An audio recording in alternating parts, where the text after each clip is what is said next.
Okay, so I'm going to discuss haltering and unhaltering with respect. So, you're going to get your horse out of the stall, you open the stall door and you're about to put the halter on the horse. And what does your horse do?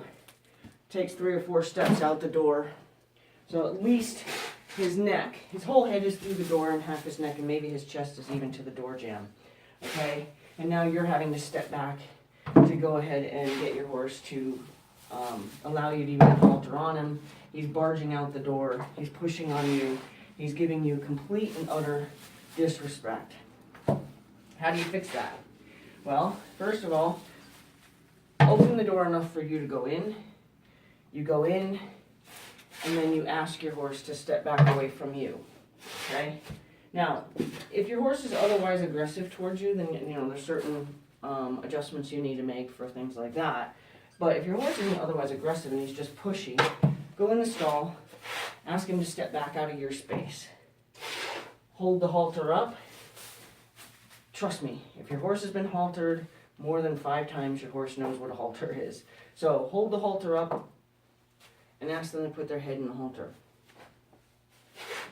And you wait. Have patience. This is the kind of thing that you have to do with your horse, and it's not the kind of thing the farm is going to do with your horse if your horse is at a boarding farm. I can assure you that your farm does not have time to train your horse. So this is something that you need to do. And this is something that you need to do with plenty of time to do it. So you want to do it when you have a day that you're just going to hang out.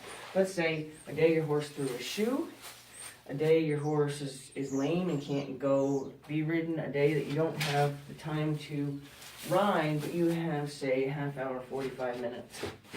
And then what I want you to do is I want you to stand there with the halter, offering the halter to the horse, and tell him, you can give him a cue, give him a word.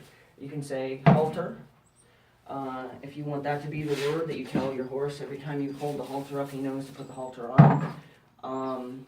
You can say head down, but just make sure that head down doesn't mean something else to your horse, or it's not something else you're going to want it to mean to your horse someday. So you don't want to use cues that mean something different, and you don't want to use cues that maybe someday will mean something different. So just be careful about how you instruct your horse.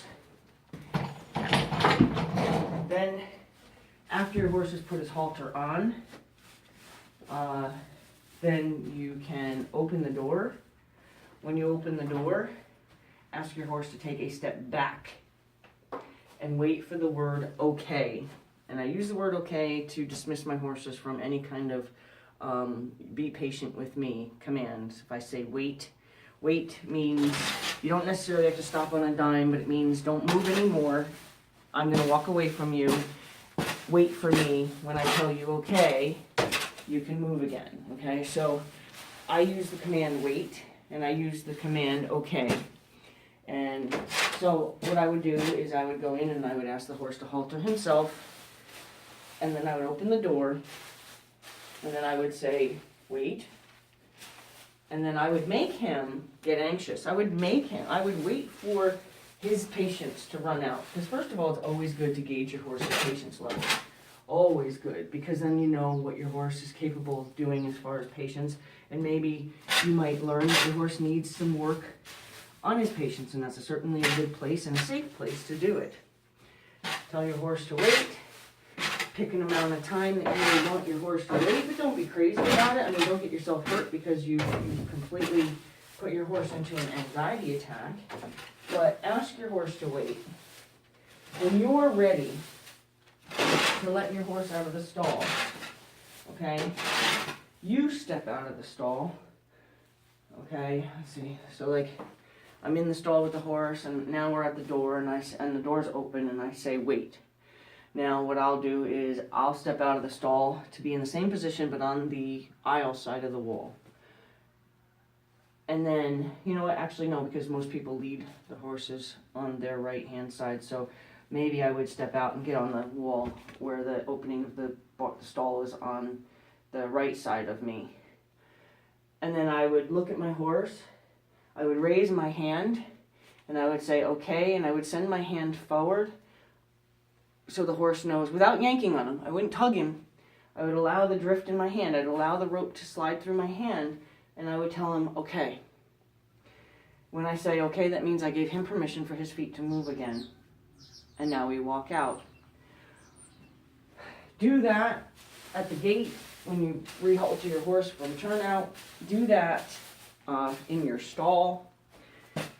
And that will give your horse a lot more respect for you and a lot more patience for things that you want to do with your horse. If you find that your horse's patience levels are really, really short, you got a lot of work to do, but it can be done. Okay, I'm going to move to another stall. We'll talk about unhaltering horses and how you can do that without getting yanked.